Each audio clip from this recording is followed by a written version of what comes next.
Hello everybody, hope you're all having a great time. This is the most fun way to use spells in all of Clash of Clans. We're going to be using every single spell for 2 buildings, and it's going to be in the span of around 18 seconds. We're going to take out the clan castle and the town hall. So first I'm just scanning, making sure that these builder huts aren't touching the town hall or the clan castle. The builder huts can repair the town hall. That's why we're bringing a giant arrow on the AQ. In case the town hall doesn't go down to the skellies, we can use the giant arrow to take out the town hall. But since there's no builder huts, we will be able to take out the town hall and clan castle no problem. Alright, so EQ to soften up the buildings, followed by a rage, then an invisibility spell, 2.5 tiles away from the 4x4 building, the town hall, and just under 3 tiles away from the clan castle, a 3x3 building. Skellies just on the inside of the walls to reach the buildings, and we're dropping the invisibility spells every 4 seconds. A max invisibility spell, its duration is 4.25 seconds, so we are overlapping the invisibility spells to make sure that not a single skeleton appears outside of invisibility, because if it does, the Giga Poison from the Town Hall will rain down, splash, and take out half of your skellies, and nothing will go down, and you'll end up swagging all your spells before the raid even starts. Alright, so now we're funneling in the king, AQ, giant arrow, just in case the Town Hall didn't go down. Also, if you're in Legends and there's an invisibility spell tower protecting the enemy town hall, you can use the giant arrow to trigger that before you start with the Skelly Donut. If you don't trigger the invisibility spell before you start, the skeletons will actually trigger it and you'll end up swagging all your spells again. So this strat is pretty difficult, pretty risky, unnecessarily so, but it makes the game a lot of fun.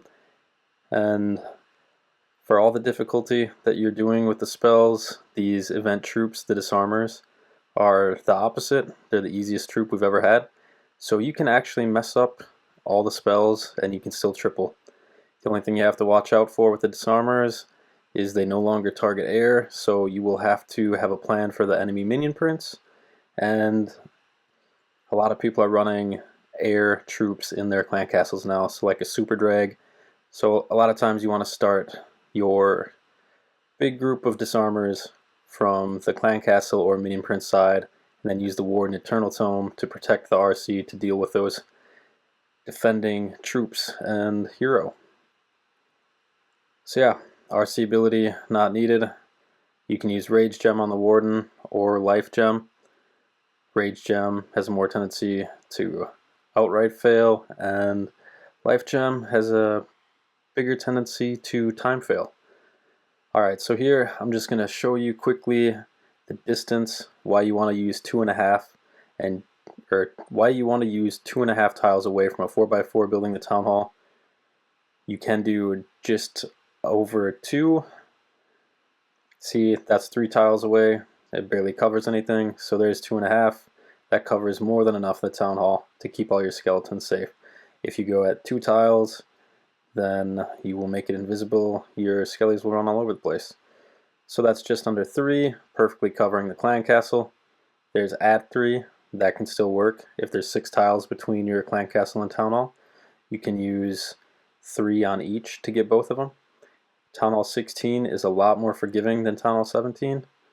Town hall 16 does not have the Giga Poison, so again, just under 3 tiles away for a clan castle, and 2.5 tiles away, or just over 2 for a 4x4 building. I'm going to quickly show how you can reach up to the town hall 3 tiles away with the invisibility spell at town hall 16. 6 skellies for the town hall, 1 for the clan castle, and we're doing 3 tiles away from each. But notice all these skellies here at the bottom. See how the town hall just zapped those ones at the bottom corner? At town hall 17, that's a Giga Poison, and it has splash. So all those skellies would be destroyed. Tunnel 16 is a lot more forgiving for this strategy than Tunnel 17. Alright, so here's one. We have an invisibility spell tower next to the town hall, so we're going to have to use the giant arrow to take that out. So we immediately know that we are going to have to use the AQ early, so we want to find a path for the AQ to get a lot of value so she doesn't die right away. Looking for a place to put the Flame Flinger so the Flame Flinger can get a bunch of value. We have the giant up in this top corner. That's where the AQ is going to go. We have the flame flinger over here, trying to work to get that fire spitter, and power off. Trying to create pathing so that we can force the AQ down in by this hero hall. Alright, so we got enough pathing created. AQ ability, giant arrow, trip that poison, or the invisibility tower. Ice golem to help protect the queen. Giant out in front, also protecting the queen. Gonna send the king in with the queen to meet up with the queen and protect her. And now we're going in with our Skelly Donut. So EQ to soften everything up. 6 skeletons for the town hall, 1 for the enemy clan castle.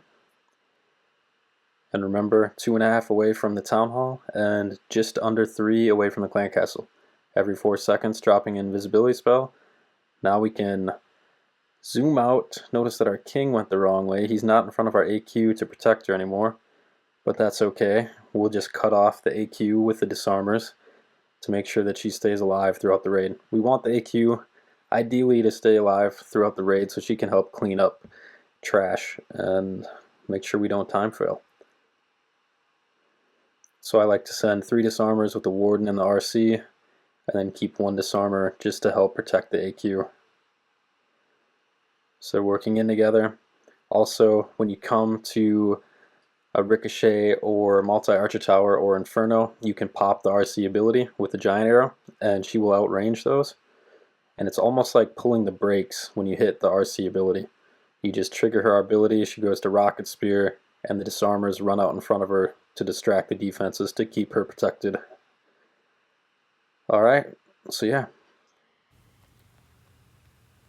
So this base, starting here with the Flame Flinger value, and there is not another building close to the town hall, which is fine. We're just going to take the town hall with 6 skeleton spells. And notice these 2 walls to keep this space from having a hole in it. They're the perfect distance away, so perfect place to drop the invisibility spells. It's nice to pick a point and remember that point and then just keep on dropping the spells. Alright, so town hall goes down easy. No builder huts next to it. And the great thing, the only great thing about this on Town Hall 17s is the Skellies don't all die after the town hall goes down. There is no Gigabomb with the town hall anymore, or poison. So now dropping in these Yetis, just triggering the AQ giant arrow to get that giant out in front of her. Got the Ice Golem distracting the enemy heroes, Headhunters. And now we're just trying to pay attention to which direction the AQ goes. She's going to the right. EK is going to the left. We have 2 invisibility spell towers. So we're going to want to trigger one of those and then send in our disarmers with the warden. So we're just waiting. Enemy clan castle comes out, sending in a disarmer to help the AQ. Warden in behind the AQ with the disarmers. RC looks like she's going to wrap around, so using her giant or her rocket spear to trigger that spell tower to force her back into the core to keep her close to the disarmers and the warden. Ideally, you want the disarmers to distract for the RC to keep her safe. RC going down early is never a good thing. But again, these are disarmers, so it's just fine. A lot of times you can mess up the strat really bad and still get a triple. So now's the time to do it. After the disarmers are gone, you can use P.E.K.K.A.s and Ice Golems, but it is significantly harder. So here we have another base where the clan castle isn't within reach of the town hall. 2.5 tiles away from the 4x4 town hall, and just under 3 for a 3x3 building. I'm dropping these rocket loons, 2 rocket loons to take out the mortar. And we're bringing in the flame flinger. On 9 out of 10 times you'll be using a flame flinger with the strat. That's why the rocket loons and the Yeti are in there, just to help create and test for traps for the flame flinger. So EQ, and notice the EQ was over top of that builder hut to distract it. Then the rage, invisibility spells, count to 4. I accidentally dropped all 7 skeleton spells on the town hall. I could have got the fire spitter or the multi-archer tower that was on the other side of the invisibility spell. Alright, and now with these annoying camps, we're going to use that to our benefit. We have the flame flinger over here creating nice funneling at 3. We have the Kane at the right corner, so we can trigger him whenever we want. We have the giant up at 12. So we are creating a nice little funnel here for this queen to push up top, to meet up with the BK, push into that section, and then we will trigger the giant and send in the Disarmers up at 12 to go in after the minion prince and the monolith. We want to get the minion prince out very early because the Disarmers do not target air. Alright, giant's triggered. BK's pushing in. BK with Spikey Ball and EQ boots to open up the core. Warden's in with the Disarmers. Disarmers are distracting the mono. Minion Prince is locked onto the Disarmers. All good. Warden Eternal Tome. RC taking out the Minion Prince. AQ is still going.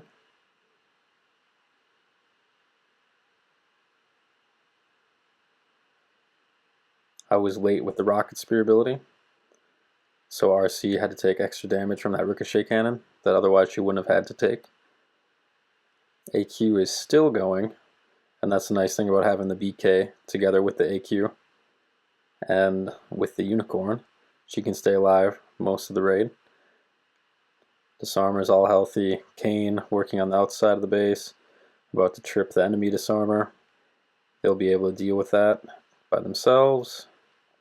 And yeah, so definitely have fun with this strat. It's a lot of fun dropping in all the spells. It's the 3-minute excitement of a raid condensed into around 18 seconds.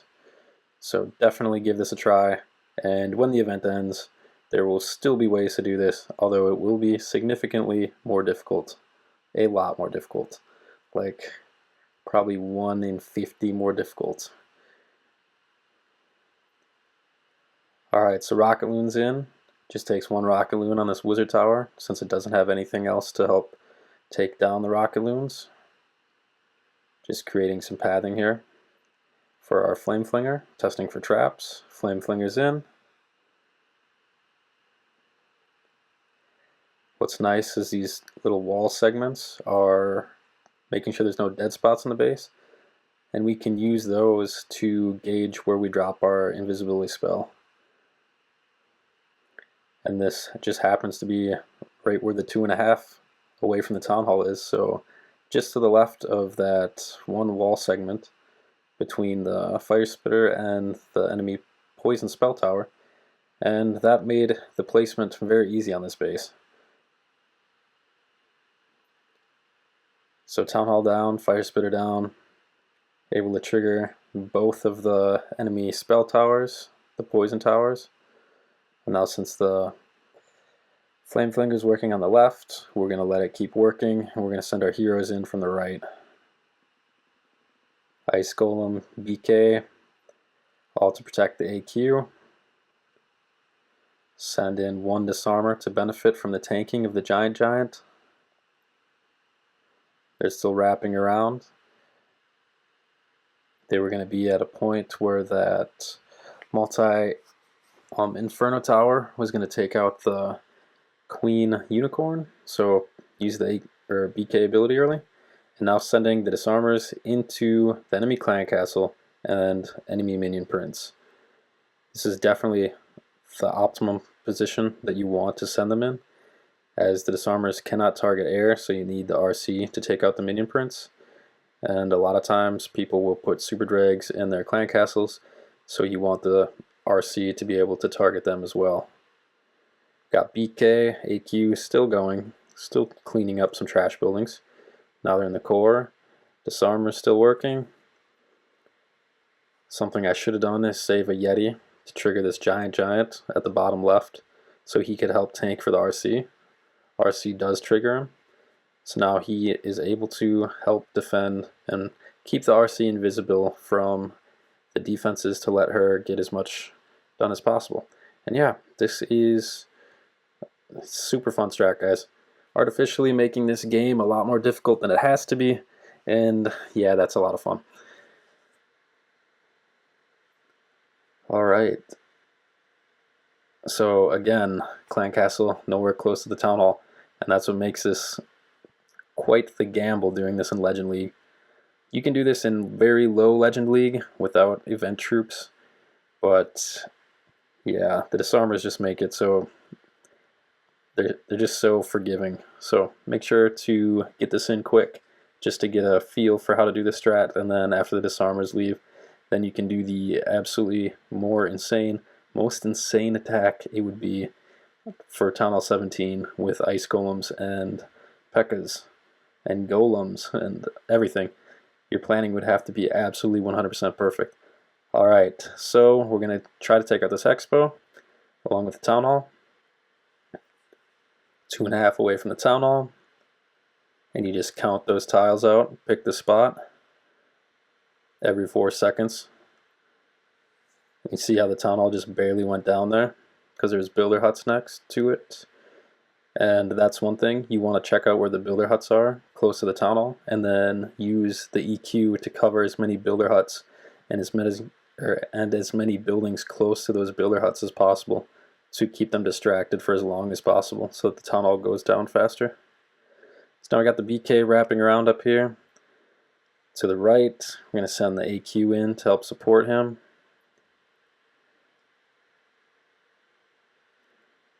That's another thing, a great thing about the Flame Flinger. It helps create pathing. A lot of times Flame Flinger will create a funnel and you can build off that funnel either to the left or to the right of it.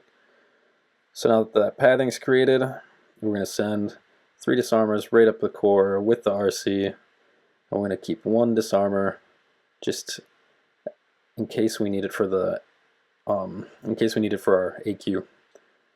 Alright, so we're actually going to send it to trigger this Giant to help protect the RC. Our AQ is just fine. Got BK to tank.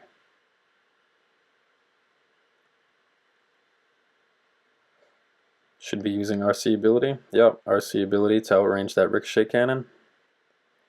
And to stall up and let the Disarmers go in front to keep the RC healthy.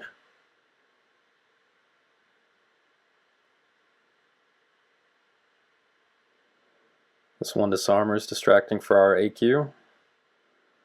More Disarmers wrapping around the bottom. Electro boots trigger the Kane aura. Now we have Kane, Giant, both helping to distract for the RC. And we're going to end on the enemy YEETer. So yeah, definitely give this a try. Pretty fun, and it's actually not that annoying with these new camps. If you were trying to do a warden charge, for example, you trip one of these camps and your warden goes all over the place. So that can be frustrating. So now we have Clan Castle next to the Town Hall. Ideal. The only thing is this Clan Castle is really close to the Town Hall, so there might be a little gap with the invisibility spell coverage. So we're going to see how this works out.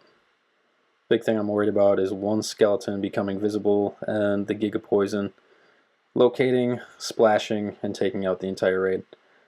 So EQ on the other side to make sure those builder huts are distracted as long as possible. Dropping in the skills. 2.5 from the Town Hall, just under 3 from the Clan Castle. Accidentally make the Clan Castle invisible. So it doesn't look, oh, Clan Castle actually goes down, because again, there is no Giga Bomb and no Giga Poison on Town Hall 17. So that was pretty lucky. Gonna use the Kane to our advantage, help distract for our AQ, triggering with the Giant Arrow, trigger the Giant on the other side too, that was accidental, Would have ideally liked to save that giant for later in the raid, for when the RC starts approaching that way. So now we're going to build off this funnel created by the BK and AQ and send our disarmers in with the warden to take out the rest of this base. So yeah, you can see we have this nice perfect little C shape, and we're just going to work from the bottom up to the top. Disarmers are absolutely wrecking everything. We can wait to Eternal Tome over the minion prince. Let the RC take him out. Yep, we have the Gigabomb, so Warden Eternal Tome. RC ability, take out that minion prince right away. Super wall breaker to soften up the defenses close to the wall. And this attack is done. We even save the enemy disarmer, don't even have to hit it. So I hope you guys enjoyed watching this. Thanks for watching, and see you again soon.